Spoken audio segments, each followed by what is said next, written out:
നമസ്കാരം. ശ്രീകൃഷ്ണ കഥാമൃതം ഭാഗം 466 466. ഓം ഗം ഗണപതയേ നമ. ഓം സം സരസ്വതേ സ്വാഹ. ഓം ശ്രീ ഗുരുഭ്യോ നമ. ഓം ശ്രീ രംഗനാഥ ശർമ്മണേ നമ. നാരായണ നാരായണ നാരായണ നാരായണ നാരായണ നാരായണ നാരായണ നാരായണ നാരായണ നാരായണ നാരായണ. ഓം ശ്രീകൃഷ്ണാർപ്പണമസ്തു. ഓം ശ്രീകൃഷ്ണായ പരബ്രഹ്മണേ നമ. ഓം ശ്രീകൃഷ്ണായ പരമാത്മനേ നമ. ഹരേ രാമ രാമ രാമ ഹരേ ഹരേ, ഹരേ കൃഷ്ണ കൃഷ്ണ കൃഷ്ണ ഹരേ ഹരേ. കഴിഞ്ഞ എപ്പിസോഡിൽ 215 സർഗം സിദ്ധ്യുഗ്നചരിതം, അതിൽ അവസാനത്തെ ശ്ലോകം 40 അത് പറഞ്ഞിട്ടാണ് നിർത്തിയത്. അർത്ഥം പറയണ്ടായി. വാർദ്ധക്യമാം അളവതോർത്തു പുരൂരവസ്സിനേൽപ്പിച്ചു ഭൂഭരണഭാരം മുദാരശീലൻ പോകീടനാൻ ഉടനെ വേണ്ട വിധം മുകുന്ദ ധ്യാനാദി ചെയ്വതിനു പറ്റിയ പുണ്യദേശം. വാർദ്ധക്യമാം അളവ്, അത് ഓർത്ത്. ഏതോർത്ത്? ലൗകികത്തിൽ ഇരുന്നാൽ രക്ഷപ്പെടാൻ പറ്റില്ല എന്നുള്ള സത്യം മനസ്സിലായി.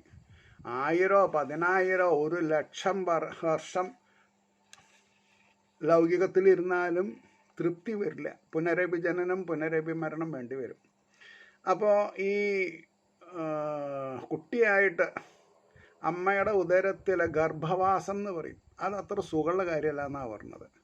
അതേമാതിരി രാജാവാണെങ്കിലും വൃദ്ധനാണെങ്കിലും മരണം സംഭവിക്കുമ്പോൾ ഉണ്ടാവുന്ന ഒരു വേദനയുണ്ട്, മരണവേദന.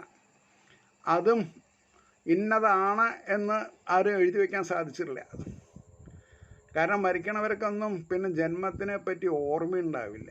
ആർക്ക്? മനുഷ്യന്മാർക്ക്. മൃഗങ്ങൾക്കുണ്ട്, പക്ഷേ അവർക്ക് സംസാരിക്കാൻ പറ്റില്ല.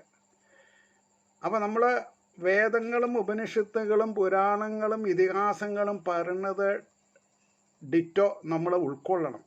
ഇന്ന് എന്താ ചോദിക്കരുത്, ഇതൊക്കെ ശരിയാണോ ചോദിക്കരുത്, പരിപൂർണ വിശ്വാസം ഉണ്ടായിരിക്കണം. അപ്പോൾ അദ്ദേഹം തൻ്റെ മക്കൾക്ക് പുരൂരവസ് കുറേ ഉർവശിയുടെ പിന്നാലൊക്കെ ഓടി നടന്ന് പലതരത്തിലും അപമാനിക്കപ്പെട്ടു. ഒടുക്കം കാലം അദ്ദേഹത്തിന് ബോധോദയം ഉണ്ടായി. അങ്ങനെ അദ്ദേഹം തപസ്സനുഷ്ഠിക്കാൻ പോയി പറഞ്ഞിട്ടാണ് കഥ അവസാനിപ്പിച്ചത്. അത് കഴിഞ്ഞ് ഇനി 216 സർഗം തുടങ്ങണം. അതെന്താ ചോദിച്ചാൽ പൃഷദ്രാദി വംശവർണ്ണനം. നമ്മൾക്കിപ്പോൾ ഏത് വംശയിലും കുഴപ്പമില്ല എന്ന് നിങ്ങൾ പറയാം, ചിലവർക്ക് അങ്ങനെയല്ല. ഇതൊക്കെ അറിയുമ്പോഴാണ് നമ്മൾ ഒട്ടും അനാസ്ഥ കാണിക്കാതെ കണ്ട് ഈശ്വരൻ്റെ പാതാരവിന്ദത്തിൽ ലയിച്ച് ക്രമമുക്തിയാകുന്ന ധർമാർത്ഥ കാമ മോക്ഷം നേടണം. ഇല്ലെങ്കിൽ എന്താ പറയുക, ജീവിതം വേസ്റ്റാവും, ആശ്രയവും. അങ്ങനെ ആവാൻ പാടില്ല എന്ന് എനിക്കൊരു നിർബന്ധമുണ്ട്. അതുകൊണ്ട് ഞാൻ എൻ്റെ സഹോദരന്മാരൊന്ന് അലർട്ട് ചെയ്യണമെന്ന് മാത്രം. ഒന്നാമത്തെ ശ്ലോകം എന്താ? സിദ്ധ്യുഗ്നൻ പോകയാം കാളിന്തിയിൽ വൈവസ്വതൻ മനുതപസ്സു ചെയ്തതൊരു 100ഓളം വർഷം സുധാർത്ഥിയായി. ഒരു മകളുണ്ടായ തർക്കടില്ല എന്നുള്ള താല്പര്യത്തിൽ സിദ്ധ്യുഗ്നൻ പോയതിൻ്റെ ശേഷം കാളിന്തിയിലെ വൈവസ്വത മനു തപസ് ചെയ്തു. ഭഗവൽ കൃപയാൽ അക്കാലത്ത് സാമാന്യർ ആവിധം ഇക്ഷ്വാകുമുഖ്യരാം 10 പുത്രരുണ്ടായതോതി ഞാൻ. അപ്പോൾ പിന്നെ ബാദാരായണി എന്ന് പറയുന്ന, അല്ലെങ്കിൽ വ്യാസരുടെ മകനായിരിക്കുന്ന ശുഖബ്രഹ്മ മഹർഷി പരീക്ഷത്തിനോട് പറയാണ്, ഭഗവൽ കൃപയാൽ അക്കാലത്ത് സാമാന്യരാം വിധം ഇക്ഷ്വാകുമുഖ്യരാം, ഇക്ഷ്വാകു മുതൽക്ക് പ്രധാനികളായിട്ട് 10 പുത്രരുണ്ടായി എന്ന് ഞാൻ പറയണ്ടായി. ഇപ്പോൾ തപസ് ചെയ്യുന്നത് ഒരു പുത്രി ഉണ്ടാവാൻ വേണ്ടിയിട്ടാണ്. പൃഷദ്രതൻ പശുസംരക്ഷ ഗുരു ഏൽപ്പിക്ക കാരണം വീരാസനസ്ഥനായി തന്നെ രാവും ശ്രദ്ധിച്ചു നോക്കിടും. അപ്പം ഈ പൃഷദ്രതൻ കുട്ടിക്കാലത്ത് ഗുരുനാഥൻ്റെ അടുത്ത് ശിഷ്യപ്പെടാൻ പോയി. അപ്പോൾ പശുസംരക്ഷ ഗുരു ഏൽപ്പിച്ചു. കുറച്ചേ കാലം താൻ ഈ പശുക്കളൊക്കെ ഒന്ന് നോക്കുക, തൻ്റെ സ്വഭാവ ഗുണം ഞാനൊന്ന് നോക്കി മനസ്സിലാക്കട്ടെ എന്നാണ് അതിനർത്ഥം. എങ്ങനെയാണ് പശുക്കളെ തീറ്റണത്, കുളിപ്പിക്കണത്, വെള്ളം കുടിപ്പിക്കണത്, അതിൽ ശ്രദ്ധയുണ്ടോ, ബഹുമാനമുണ്ടോ ചെയ്യണ തൊഴിലിൽ എന്നൊക്കെ ഗുരു മനസ്സിലാക്കും. അല്ലാണ്ട് ചെന്ന ഉടനെ ഇഷ്ടമുള്ളതായിട്ട് പഠിപ്പിക്കുക അങ്ങനെയല്ല പണ്ടത്തെ കാലത്ത്. അതുകൊണ്ടാണ് പറഞ്ഞത് പൃഷദ്രതൻ പശുസംരക്ഷ ഗുരു ഏൽപ്പിക്ക കാരണം വീരാസനസ്ഥനായി തന്നെ രാവും ശ്രദ്ധിച്ചു നോക്കിയിടും. രാവും പകലും, പകല് പുല്ല് മേയ്ക്കും, അത് കഴിഞ്ഞാൽ വൈകുന്നേരം അവരെ കട്ടാനുള്ള സൗകര്യം ഉണ്ടെങ്കിൽ അങ്ങനെ, അല്ലെങ്കിൽ കൂട്ടത്തോട് കൂടിയിട്ടാണെങ്കിൽ അങ്ങനെ വീരാസനത്തിൽ ഇരുന്നിട്ട് ശ്രദ്ധിച്ചു നോക്കും. കൂരിരുട്ടിൽ പെരുമഴയത്തൊരത്യുഗ്രനാം നരി തൊഴുത്തിലൊരു നാളെത്തി ഇരണ്ടോടുന്ന പൈക്കളിൽ മിരണ്ടോടുന്ന പൈക്കളിൽ നാം അതായത് അപ്പോൾ തൊഴുത്ത് തന്നെ കെട്ടിയിട്ടുള്ളത്. അപ്പോൾ ഒരു ദിവസം കൂരിരുട്ടാണ്, പെരുമഴ പെയ്യാണ്. അത്യുഗ്രനായിട്ടുള്ള ഒരു നരി തൊഴുത്ത് കയറിയപ്പോൾ പശുക്കള് സർവശക്തിയും ഉപയോഗിച്ച് രക്ഷപ്പെടാൻ കയറ് പൊട്ടിച്ചു ഓടി. ഈ മിരണ്ടോടുന്ന പൈക്കളിൽ ഒന്നിനെ പോയി പിടിച്ചപ്പോൾ അതിൻ വല്ലാത്ത രോദനം കേട്ട് നക്ഷത്രവും മിന്നുന്നില്ലുടൻ തന്നെ വാളുമായി. അപ്പം ഇവിടെ ഒന്നിനെ പോയി പിടിച്ചോൾ അതിന് വല്ലാത്ത രോദനം. അപ്പം ഈ പശുക്കള് കുറച്ച് ജാസ്തി പശുക്കളുണ്ട് എന്ന് വിചാരിക്കാം നമുക്ക്. 6-7 പശുക്കളുണ്ടെങ്കിൽ ഒന്നിനെ ഈ നരി പിടിച്ചു. അപ്പം അത് വലിയ ഉറക്കെ ശബ്ദിച്ചു. വല്ലാത്ത രോദനം എന്നാണ് പറഞ്ഞത്. കേട്ട് നക്ഷത്രവും മിന്നുന്നില്ല നക്ഷത്രവും മിന്നുന്നില്ല എന്ന് പറഞ്ഞാൽ എന്താ അർത്ഥം? പണ്ട് സമയം മനസ്സിലാക്കുക, ദിശ മനസ്സിലാക്കുക, ആകാശത്ത് നോക്കിയിട്ട് നക്ഷത്രങ്ങളുടെ കോൺസ്റ്റലേഷൻ എങ്ങനെയാണ് നോക്കിയിട്ടാണ്. അവർക്കറിയാം, അതൊക്കെ അവർ പഠിപ്പുണ്ടായിരുന്നു. വൈകുന്നേരം കാണുന്ന അതേ നക്ഷത്രം നേരം വിളിച്ചാകുമ്പോഴേക്കും സ്ഥാനം മാറിയിട്ടുണ്ടാവും. മനസ്സിലായോ? അതുകൊണ്ടാണ് നക്ഷത്രവും മിന്നുന്നില്ല ഉടൻ തന്നെ വാളുമായി പൃഷദ്രതൻ പുലിയെന്നോർത്ത് പശുവിൻ്റെ കഴുത്തിൽ വെട്ടിയെന്ന. അതായത് ഈ ഓടുന്ന നായയ്ക്ക് 1 മുഴം 2 മുഴം നീട്ടിയെറിയണമെന്ന ഒരു ചൊല്ലുണ്ട്. അത് ഓടുകയാണ്. അപ്പോൾ നമ്മൾ നായയ്ക്കല്ല ഉന്നം വയ്ക്കേണ്ടത്. നായ ഓടുന്ന ദിശയിലൊരു 10 മുഴം നമ്മൾ ദൂരത്തിനനുസരിച്ച്, നമ്മളും നായയും കൂടിയുള്ള ദൂരത്തിനനുസരിച്ച് 2 മുഴം നീട്ടിയെറിയണം, എന്നാലേ അതിൽ കൊള്ളുള്ളൂ, ഉള്ളിലേക്ക് കൊള്ളില്ല.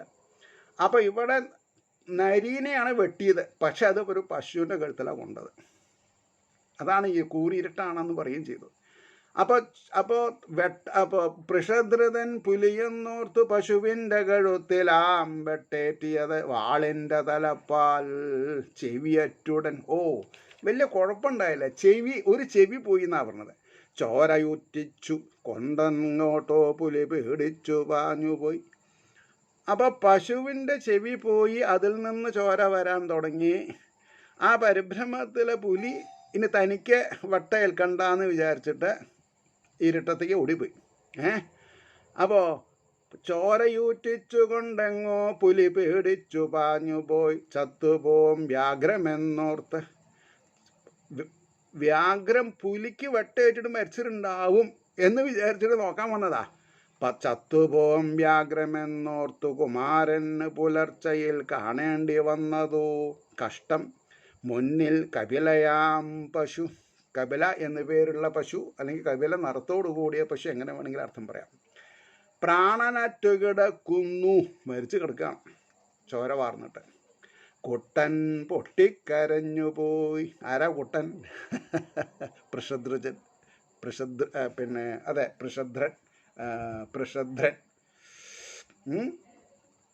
ഇങ്ങനൊരു അപകടം പറ്റിയല്ലോ. കുട്ടൻ പൊട്ടിക്കരഞ്ഞു പോയി. അറിയാതെ ആവിധം തെറ്റു ചെയ്തു പോയ കുമാരനെ ശപിച്ചാൻ കേവലം ശൂദ്രനാവാൻ കുലപുരോഹിതൻ. അപ്പോൾ ഈ പൃഷദ്രതൻ്റെ കുലഗുരു ശൂദ്രനായി ജനിക്കട്ടെ എന്ന് പറഞ്ഞു. ഇതിലൊരു ഗുണപാഠമുണ്ട്. എന്താ? അറിഞ്ഞോ അറിയാതെ കണ്ടോ പശുവിനെ ഹിംസിച്ചാൽ, അറിഞ്ഞോ അറിയാതെ കണ്ടോ പശുവിനെ ഹിംസിച്ചാൽ ഹിംസിച്ചവൻ ശൂദ്രനായി തീരുന്നു പറഞ്ഞാൽ എന്താ അർത്ഥം? മറ്റുള്ളവരുടെ സേവകനായിട്ട് സ്വാതന്ത്ര്യം ഇല്ലാണ്ട് ജീവിക്കേണ്ടി വരുന്ന പറഞ്ഞതിൻ്റെ അർത്ഥം. അല്ലാണ്ട് നായരായിട്ടോ അങ്ങനെയല്ല പറഞ്ഞത്. അപ്പോൾ ഈ ശൂദ്രൻ എന്ന് പറഞ്ഞിട്ടുണ്ടെങ്കിൽ എന്താ അർത്ഥമുള്ളൂ? മറ്റുള്ളവരെ സേവ ചെയ്യുക, സ്വാതന്ത്ര്യമില്ല. പെർമിഷനുണ്ടോ? അതുകൊണ്ടാണ് പറയാൻ കാരണം. അപ്പോൾ ഗുരു നൽകി, അപ്പോൾ അറിയാതാവിധം തെറ്റു ചെയ്തു പോയ കുമാരനെ ശപിച്ചാൻ കേവലം ശൂദ്രനാവാൻ. കേവലം എന്നാ പറഞ്ഞതേ. പെർമിഷനുണ്ടോ? വലിയ മേനോനും അങ്ങനൊന്നല്ല. അതുകൊണ്ട് അതുകൂടി നമ്മൾ അറിയണം. ഗുരു നൽകിയതാം ശാപം പ്രസാദം പോലെ ഓർത്തവൻ. അവിടെ ഒരു ഗുണപാടുണ്ട്. ഞാൻ അറിയാണ്ട് ചെയ്തതല്ലേ, നിങ്ങൾ എന്താ അങ്ങനെ കയറി എന്നെ ശപിച്ചത് എന്നല്ല ചോദിച്ചത്. അങ്ങനെ ചോദിക്കാൻ പാടില്ല. ഗുരുത്വദോഷം ഉണ്ടാവരുത്. തൻ്റെ ഗുരുനാഥനെ, ഈശ്വരന് തുല്യം ബഹുമാനിക്കണം എന്ന് പ്രമാണമുണ്ട്. അതുകൊണ്ടാണ് മാതൃദേവോ ഭവ പിതൃദേവോ ഭവ കഴിഞ്ഞ ആചാര്യദേവോ ഭവ. നമ്മുടെ കുലഗുരു അല്ലെങ്കിൽ നമ്മൾക്ക് നന്മ പറഞ്ഞു തന്നിട്ടുള്ള ആൾ, അല്ല വെറും ABCD പറഞ്ഞു തന്ന ആൾക്കാരല്ല. ട്യൂഷൻ എടുത്ത ആൾക്കാർ ഗുരുനാഥന്മാരല്ല. അതിൽ ചിലവർക്ക് അഭിപ്രായ വ്യത്യാസം ഉണ്ടാവും. എനിക്ക് അഭിപ്രായ വ്യത്യാസമില്ല.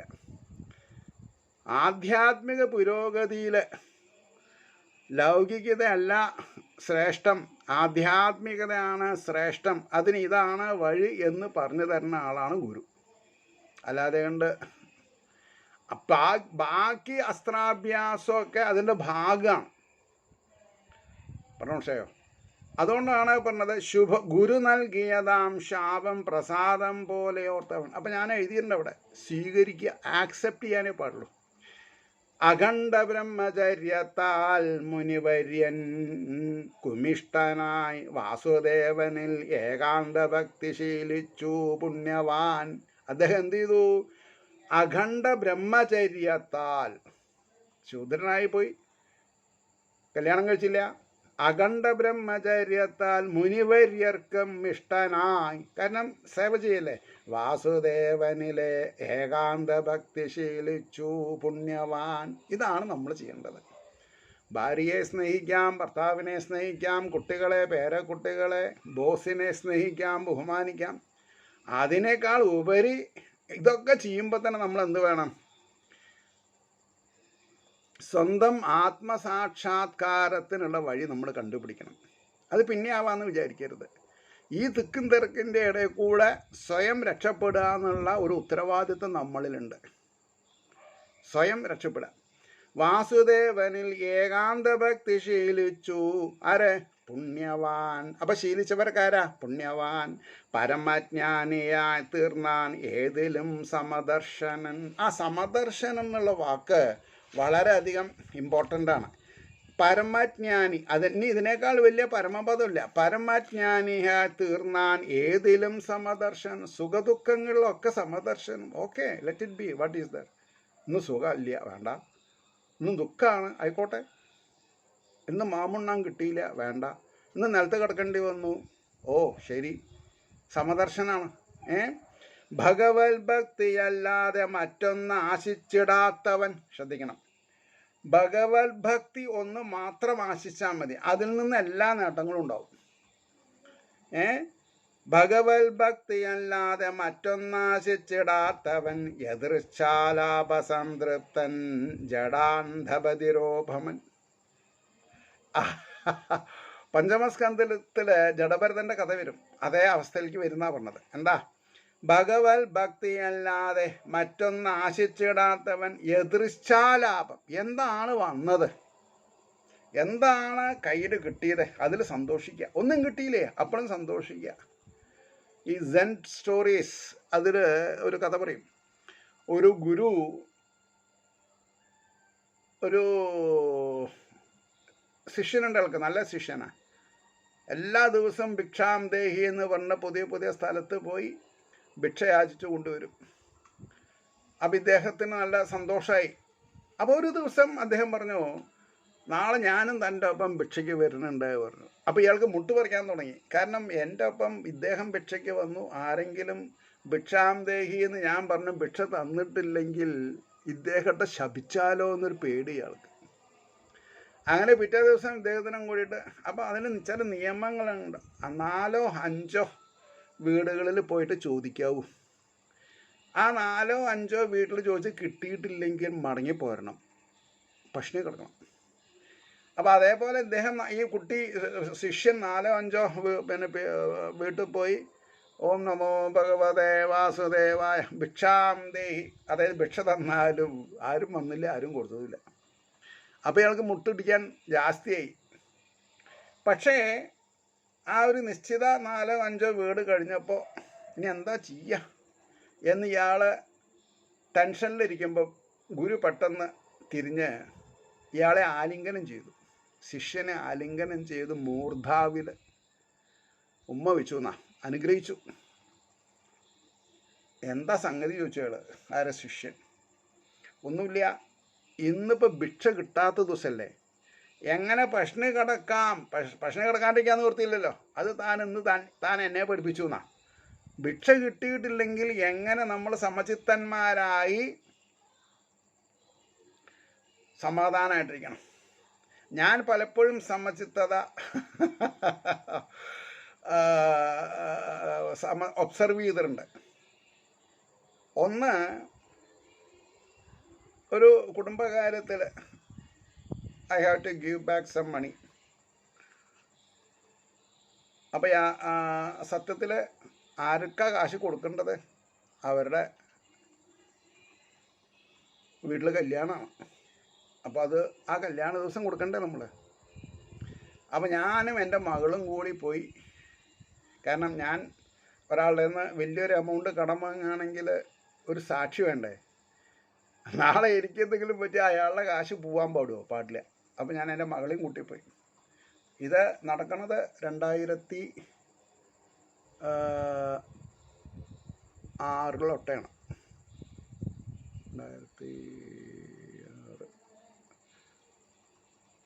അതെ, ഞാൻ 2012 റിട്ടയർ ചെയ്തു. 2006 സംതിങ് ലൈക്ക് ദാറ്റ്. അപ്പോൾ അദ്ദേഹം പറഞ്ഞു കല്യാണത്തിൻ്റെ തലേ ദിവസം വന്ന് വാങ്ങിക്കോളൂ പറഞ്ഞു. ഞാൻ ഭയങ്കര സന്തോഷമായി. വന്ന് എല്ലാവരും, എൻ്റെ അമ്മ, എൻ്റെ ഏട്ടൻ, എല്ലാവരും നാട്ടിൽ നിന്ന് എത്തിയിരുന്നു. ഗംഭീര കല്യാണം. വൈകുന്നേരം പോയപ്പോൾ അദ്ദേഹം പറയാണ്, തനിക്ക് തരാൻ വേണ്ടി ഞാൻ എടുത്തു വെച്ചിട്ടുണ്ടായിരുന്നു, പക്ഷേ എൻ്റെ മകളുടെ ഫാദറിനുള്ളവൻ എനിക്ക് നിവൃത്തികേട് കൊണ്ട് ആശുപത്രിയിൽ വലിയൊരു എമൗണ്ട് ഡിപ്പോസിറ്റ് ചെയ്യേണ്ട ഒരു പ്രശ്നം വന്നു. അതുകൊണ്ട് ഞാൻ ആ എമൗണ്ട് അതിലേക്ക് കൊടുത്തു, എൻ്റെ മകൾക്ക് കൊടുത്തു. താൻ ക്ഷമിക്കണമെന്ന്. വലിയ ആളാണ് അദ്ദേഹം. ഞാൻ എന്തിനാണ് ക്ഷമിക്കണത്? അദ്ദേഹത്തിൻ്റെ കാശ്. അപ്പം ഞാൻ സംയമനം ചെയ്തു കഥ പറഞ്ഞുകൊണ്ട് വരുന്നത്. എന്താ അങ്ങനെ പറയാൻ കാരണം, ഇതൊക്കെ ഒരു ടെസ്റ്റിംഗ് ആണ്. ഭഗവാൻ നമ്മളെ ടെസ്റ്റ് ചെയ്യും. ട്രയൽ ആൻഡ് എറർ ബേസിലാണ്.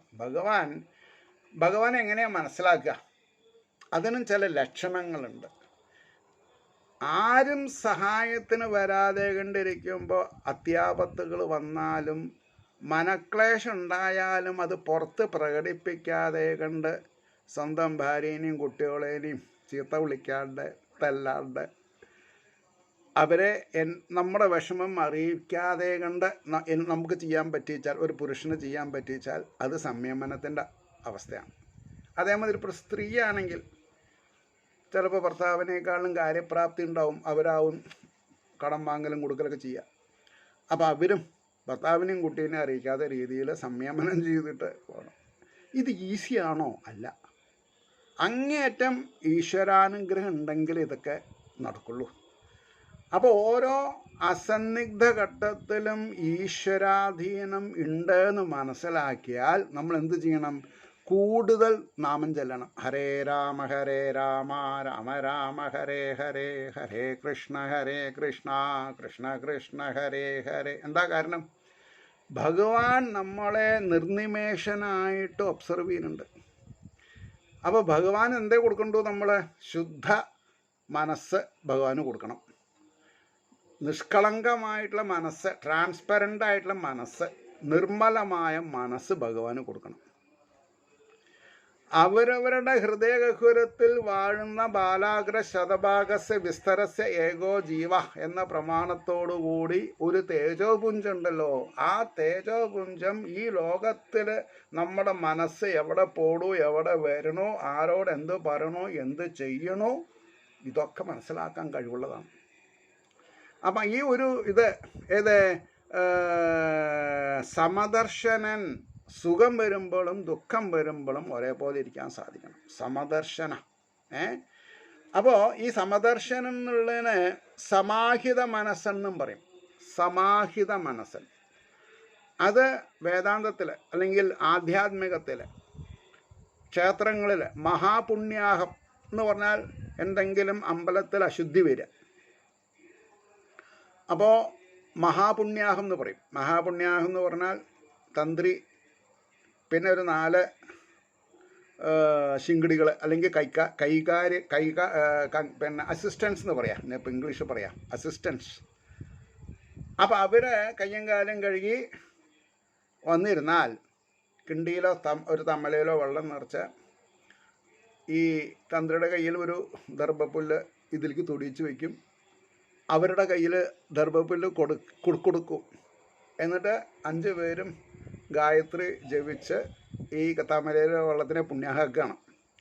അപ്പോൾ ഈ ജപിക്കുന്നതിൻ്റെ മുമ്പേ ഈ തന്ത്രി അല്ലെങ്കിൽ ചീഫ് പ്രീസ്റ്റ് ചോദിക്കും, സമാഹിത മനസ്സാഹ ചോദിക്കണം എന്നാണ്. ഞാനിതൊക്കെ നിവർത്തികോടല്ല, നിലനിൽപ്പിന് വേണ്ടി പഠിച്ചതാണ് അതൊക്കെ. സമാഹിത മനസ്സാഹ എന്ന് ചോദിക്കും. അതേന്ന് പറയണം. സമാഹിത മനസ്സ്, സംയമന മനോഭാവത്തിൽ. എന്നാലും ഇത് ജപിച്ചിട്ട് കാര്യമുള്ളൂ, അല്ലെങ്കിൽ അത് വെള്ളം തന്നെയാവും. അപ്പോൾ അത് വെള്ളമാണോ പുണ്യാഹാണോ എന്നുള്ളത് സമാഹിത മനസ്സോടുകൂടി ജപിച്ചാൽ അത് പുണ്യാഹായി, ഇല്ലെങ്കിൽ ഇല്ല. ഇതൊക്കെ വിശ്വാസമാണ്, പ്രമാണങ്ങളാണ് ഇതൊക്കെ. ഇതൊക്കെ ഈ ഭാഗവതത്തിൽ സപ്താഹത്തിൽ എങ്ങനെ ഇതൊക്കെ പറയുക, സമയം എവിടെ? അപ്പം നമ്മൾ സ്വാധ്യായം ചെയ്ത് പഠിക്കണം. വെറുതെ പ്ലാസ്റ്റർ ഓഫ് പാരീസിൻ്റെ വിഗ്രഹം വീട്ടിൽ വെച്ചതുകൊണ്ടായില്ല, സപ്താഹവേദിയിൽ പൂജിച്ചു തദ്വതുള്ളതുകൊണ്ടായില്ല. അതൊരു ഗുണം വേണമെങ്കിൽ അതിനൊരു സപ്പോർട്ടിങ് ആക്ടിവിറ്റി വേണം. എന്താ സപ്പോർട്ടിങ് ആക്ടിവിറ്റി? ഈശ്വരനെ നമ്മൾ അറിയാം, ഈശ്വരീയത എന്താണെന്ന് അറിയണം. To be kind to all, സമദർശനത്വം, ആരോടും പകയുണ്ടാവരുത്. ആധ്യാത്മിക കാര്യങ്ങൾ അറിവുള്ളവരോട് ചോദിക്കണം, പറയണം. അങ്ങനെയൊക്കെയാണ്. അപ്പം ഇവിടെ ഏതിലും സമദർശനൻ ഭഗവത് ഭക്തിയല്ലാതെ മറ്റൊന്നാശിച്ചിടാത്തവൻ എതിർശാലാപസംതൃപ്തൻ ജഡാന്തഭതിരോപമൻ. അപ്പം നമ്മൾ ആരായിട്ട് മാറും? ജഡനും അന്ധനും ഭതിരനെയും പോലെ ആവും. ആരെന്ത് പറഞ്ഞാലും നമ്മൾക്ക് കൂസലുണ്ടാവാൻ പാടില്ല. ചോര തിളയ്ക്കരുത്, ഫ്രീസ് ചെയ്യണം. ഇത് തിളയ്ക്കാനുള്ളതല്ല. അപ്പോൾ ജഡാന്തഭതിരോപമൻ, പിന്നെ ഉപമിക്കാം അത്രയേ ഉള്ളൂ, അല്ലാണ്ട് അവനാവണില്ല. അപ്പം ശരിക്കും ജഡഭരതനല്ല, പിന്നെ അതേപോലെ ഇനാക്ട് ചെയ്തു എന്നാ. മനസ്സിൽ വിശ്വേശ്വരനെ വിളയാടിക്കും ആ മഹാൻ ഭഗവാൻ നൃത്തമാടൂ കൃഷ്ണ, നടനമാടൂ കൃഷ്ണ, അല്ലേ? പാടുണ്ട്. ആരാ പാടാ? ആചാര്യന്മാർ. അപ്പം മനസ്സിലെന്ത് വേണം? ഇത് കഴിഞ്ഞാൽ എന്ത് ദക്ഷിണ കിട്ടും എന്നുള്ളതല്ല, എനിക്ക് എത്ര ശാന്തിയും സമാധാനമുണ്ട്. ഞാനിപ്പോൾ ഒരു പ്രൊഫഷണൽ അല്ല ആദ്യം മുതൽക്കണം, അതുകൊണ്ട് എനിക്ക് ധൈര്യമായിട്ട് പറയാം. ഞാൻ ആരെയും വിഷമിപ്പിക്കാൻ പറഞ്ഞതല്ല, ദിസ് ഈസ് ദി ട്രൂത്ത്. അപ്പോൾ എനിക്ക് എത്ര ശാന്തിയും സമാധാനമുണ്ട്. ഞാൻ വിചാരിച്ച കാര്യങ്ങളൊക്കെ എത്ര ശതമാനം നടക്കുന്നുണ്ട്. അതുകൊണ്ട് നമ്മൾ കൂടുതലൊന്നും വിചാരിക്കാൻ പാടില്ല. അതുണ്ട്, നമ്മുടെ ഷോൾഡറിൻ്റെ കപ്പാസിറ്റിക്ക് അനുസരിച്ചിട്ടുള്ള ഭാരമല്ലേ തലയിൽ വയ്ക്കാൻ പറ്റുള്ളൂ. നമ്മളെക്കാൾ പ്രായമുള്ളവരെ നമ്മളെക്കാൾ വെയിറ്റ് എടുക്കണമെന്നുള്ളത് നമുക്ക് വയ്ക്കാൻ പറ്റുമോ? ഇതാണ് അതിനുള്ള ഉദാഹരണങ്ങൾ. നമ്മുടെ ഷോൾഡറിൻ്റെ ബലം, നമ്മുടെ തല എവിടെ ഇരിക്കണത്? ഷോൾഡറിലല്ലേ? നമ്മുടെ ഈ തോളിലല്ലേ തല? അപ്പോൾ ഷോൾഡറിന് ബലമില്ലെങ്കിൽ തല ഇരിക്കുമോ? അപ്പം മനസ്സിൽ വിശേഷരനെ വിളയാടിക്കും ആ മഹാൻ സഞ്ചരിച്ചാൻ ജഗത്തെങ്ങും പരമാനന്ദമഗ്നനായി. അപ്പം ജഡാന്തപരിതോപമനായാൽ മാത്രമേ പരമാനന്ദമഗ്നനാവാൻ പറ്റുള്ളൂ.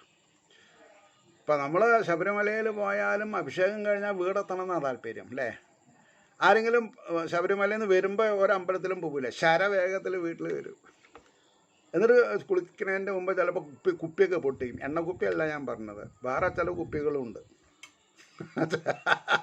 പ്രശ്നമുണ്ടോ? അപ്പം ഇതൊക്കെ ബാലിശാണ്. ബാലിശാവാൻ കാരണം എന്താ? ജഗദീശ്വരൻ എവിടെയാണെന്ന് നമുക്ക് അറിയില്ല. ജഗദീശ്വരൻ അവരവരുടെ മനസ്സിലാണ് എന്ന് നമ്മൾ മനസ്സിലാക്കണം. ആരെ കബളിപ്പിക്കണം? ഞാൻ എന്നെ തന്നെ കബളിപ്പിക്കല്ലേ അപ്പോൾ ചെയ്യണത്. അതുകൊണ്ടാണ് പറഞ്ഞത്, സഞ്ചരിച്ചാൻ ജഗത്തെങ്ങും പരമാനന്ദമഗ്നനായി ഒരു നാൾ കാട്ടുതീയെങ്കൽ ഉടൽ അർപ്പിച്ചു മാമുനി. അപ്പോഴേക്കും മാമുനിയായി, അദ്ദേഹം വലിയ മുനിയായി. ഒരു നാൾ കാട്ടുതീയെങ്കൽ ഉടൽ അർപ്പിച്ച മാമുനി പരമാത്മാവിനോട് ഐക്യം പ്രാപിച്ചാൻ പുരുകീർത്തിമാൻ. അതായത് ഭഗവാനോട് ഐക്യം പ്രാപിച്ചു. അതായത് ഒന്നും നേടാൻ ഇല്ലെങ്കിൽ പിന്നെ തീ ചാടാം, അല്ലാതെ കണ്ട് ആരേനെങ്കിലും കഷ്ടത്തിലാക്കണം എന്ന് വിചാരിച്ചിട്ട് തീ ചാടരുത്. ഞാൻ പറഞ്ഞതിൻ്റെ അർത്ഥം മനസ്സിലാവുണ്ടോ? കുടുംബക്കാരെ വിഷമിപ്പിക്കണം വിചാരിച്ചിട്ടല്ല. അപ്പോൾ ഇവിടെ ധർമാർത്ഥ കാമ പുണ്യം. അപ്പം ഗൃഹസ്ഥാശ്രമം കഴിഞ്ഞ് വാനപ്രസ്ഥം സന്യാസം ആയിക്കഴിഞ്ഞാൽ പിന്നെ കാട്ടുതീ എവിടെ വെച്ചാൽ അവിടെ പോവാം, ഒരു കുഴപ്പമില്ല. അതുകൊണ്ടാണ് ഒരു നാൾ കാട്ടുതീ ഇങ്കൽ ഉടൽ അർപ്പിച്ചു മാമുനി പരമാത്മാവിനോടൈക്യം പ്രാപിച്ചാൻ പുരുകീർത്തിമാൻ. ഇളയോൻ കവിയും മായാകാര്യത്തിൽ വലയാതവൻ. അയാളുടെ ഈ പ്രശദ്രതൻ്റെ അനിയൻ ഇളയോൻ കവിയും മായാകാര്യത്തിൽ വലയാതവൻ. അതായത് മായയിൽ കുടുങ്ങാണ്ട് ഭക്തി സാധന ശീലിച്ചു ജന്മം സഫലമാക്കുവാൻ. അപ്പോൾ ഒരു ഗുണപാടുണ്ട് അവിടെ. ജന്മം സഫലമാക്കണമെങ്കിൽ മഹാമായയിൽ കുടുങ്ങാതേണ്ടിരിക്കണം, വിവാഹാദികളിൽ കുടുങ്ങാതേണ്ടിരിക്കണം. ഇനി വിവാഹാദികളിൽ കുടുങ്ങിയാലും പ്രായമാവുമ്പോൾ ഗൃഹസ്ഥാശ്രമം ഇത്ര വർഷം കണക്കുണ്ടൊക്കെ. അപ്പോൾ അതിൻ്റെ മുമ്പേ നമ്മൾ എന്ത് ചെയ്യണം? മനസ്സുകൊണ്ടെങ്കിലും വാനപ്രസ്ഥം സ്വീകരിച്ചിട്ടുണ്ടായിരിക്കണം. അത് വിചാരിച്ച വീട് പൊട്ടു പോകണമെന്ന് പറഞ്ഞിട്ടില്ല ഞാൻ. മനസ്സ് വാനപ്രസ്ഥം സന്യാസം സ്വീകരിച്ചാൽ മതി, അറിഞ്ഞും കൊണ്ട്. അപ്പം അപ്പോൾ പറഞ്ഞു ബാലം. അപ്പോൾ ഭക്തി സാധന ശീലിച്ചു ജന്മം സഫലമാക്കുവാൻ ബാല്യം മുതൽക്കേ ഭഗവാൻ കൃഷ്ണൻ ഉൾപ്പൂവിൽ മിന്നുവാൻ യത്നിച്ചു ഭാഗ്യവാനാം ആമട്ടണഞ്ഞാൻ പരമം പദം. അവിടെ ഇപ്പോൾ കൃഷ്ണൻ എന്ന് പറഞ്ഞാലും വിഷ്ണു എന്ന് പറഞ്ഞാലും ഒന്ന് തന്നെയാണ്, അത് ശ്രദ്ധിക്കണം. അപ്പോൾ ബാല്യം മുതൽക്കേ ഭഗവാൻ കൃഷ്ണൻ ഉൾപ്പൂവിൽ മിന്നുവാൻ യത്നിച്ച് ഭഗവൻ നാമ ഭാഗ്യവാൻ ആമട്ടണഞ്ഞാൻ പരമം പദം.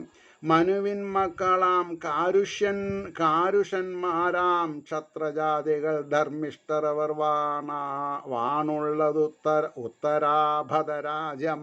ഉത്തരാഭതരാജ്യം.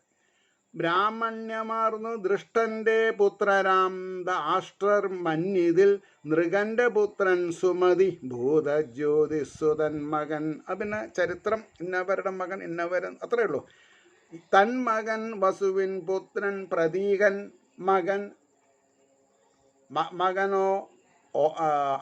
മകൻ ഓഘവാൻ സ്വസാവാം മോഘവതിയെ സ്വസാവാം അമോഘവതിയെ സുദർശനന്നു നൽകിനാൻ. ഓരോരുത്തരുടെ കല്യാണം കഴിക്കണ കാര്യം പറഞ്ഞിട്ടുള്ളൂ.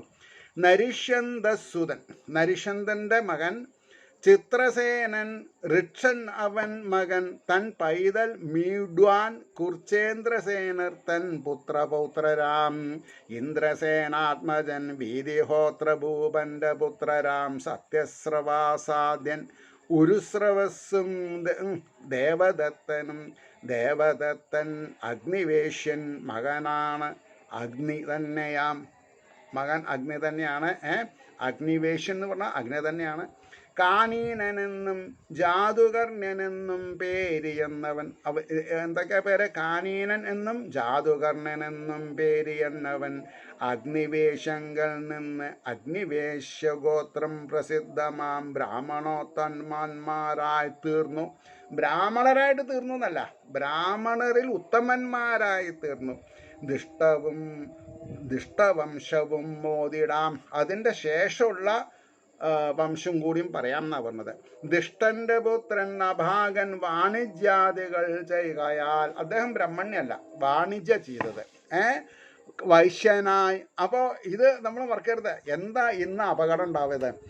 ഇന്ന് യോനിജന്മാരായിട്ടുള്ളവർ തർക്കിക്കും ഞങ്ങൾ ബ്രഹ്മശ്രീകളാണെന്നുള്ളത്. അവരെ കുറ്റം പറഞ്ഞ കാര്യമില്ല, അവരിത് പഠിച്ചിട്ടില്ല, ഭാഗവതം പഠിക്കാണ്ടാണ് അവർ പറഞ്ഞത്.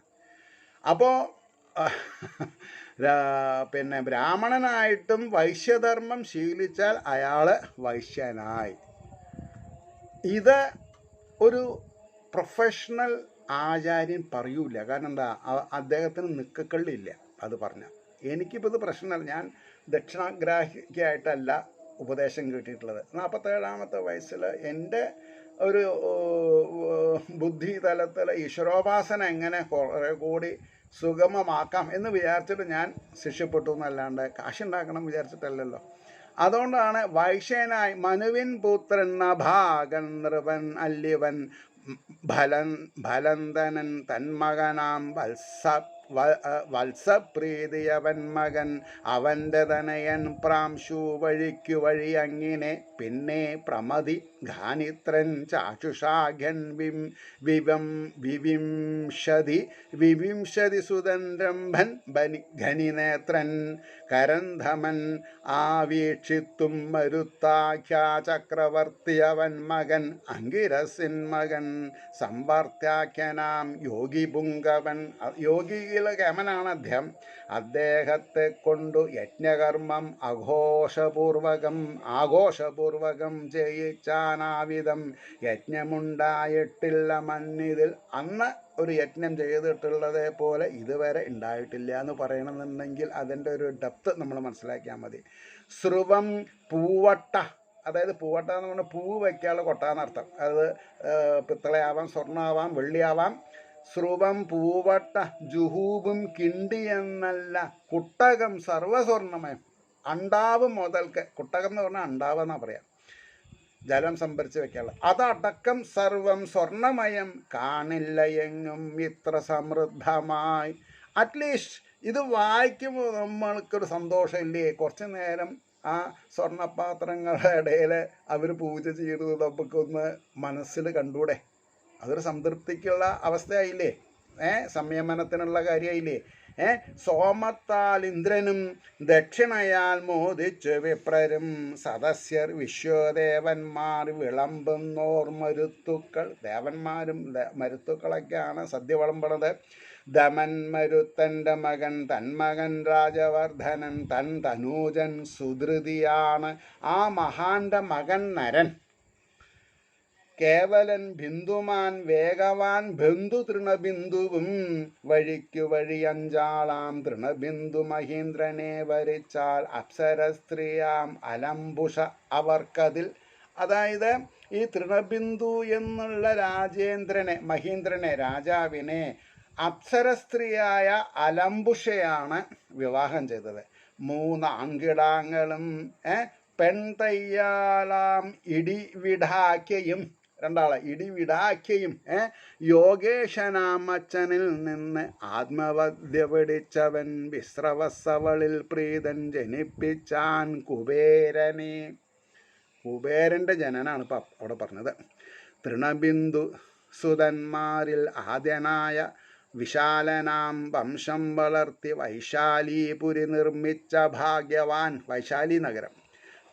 തൻ പുത്രപൗത്രാദികളാം ഹേമചന്ദ്രാദിർ 6 പേർ ഒടുക്കത്തേവനാം സോമദത്തൻ യോഗേശ്വരാശ്രിതൻ അശ്വമേധങ്ങളാൽ തന്നെ പോകിനാൻ പരമം പദം. അശ്വമേധയാഗങ്ങൾ അനേകം ചെയ്തിട്ട് പരമമായ മോക്ഷത്തെ പ്രാപിച്ചു. ഇനി അടുത്ത ശ്ലോകം 37. അതോടുകൂടി നിർത്താം. നാം 34 മിനിറ്റ് കഴിഞ്ഞു. അവൻ ചെയ്തു. ഈ സർഗം കഴിയും. തൻ പുത്രനാം സുമതിതൻ മകൻ എത്രയും നൽ പേരേന്തിയിടും. സൽഗുണസമ്പന്നനാണ്, നല്ല പേര് ഏന്തിയിടും. സുചരിതൻ ജനമേ ജയാഖ്യൻ വൈശാല ഭൂപതികളാം ഇവർ മണ്ണിലെല്ലാ പേരും പുകഴ്ന്ന് തൃണബിന്ദു യശസ്സുള്ളവരായി തീർന്നിരുന്നു എന്ന് പറഞ്ഞിട്ടാണ് ആ സർഗം കഴിഞ്ഞത്. ആദ്യമൊക്കെ കുറേ പറയണ്ടായിരുന്നു, പിന്നൊക്കെ ഇങ്ങോട്ട് എന്താണെന്നാ പറയുക, വംശചരിത്രമാണ്, വംശാവലിയാണ്, അതങ്ങോട്ട് വായിച്ചു പോയിന്ന് മാത്രം. ഇത് ശ്രീകൃഷ്ണ കഥാമൃതേ കലികൽമഷനാശനേ വിഭൂതി കാണ്ഡേ ഷോഡശാധികദിശതമ സർഗ സർവത്ര ഗോവിന്ദനാമ സങ്കീർത്തനം.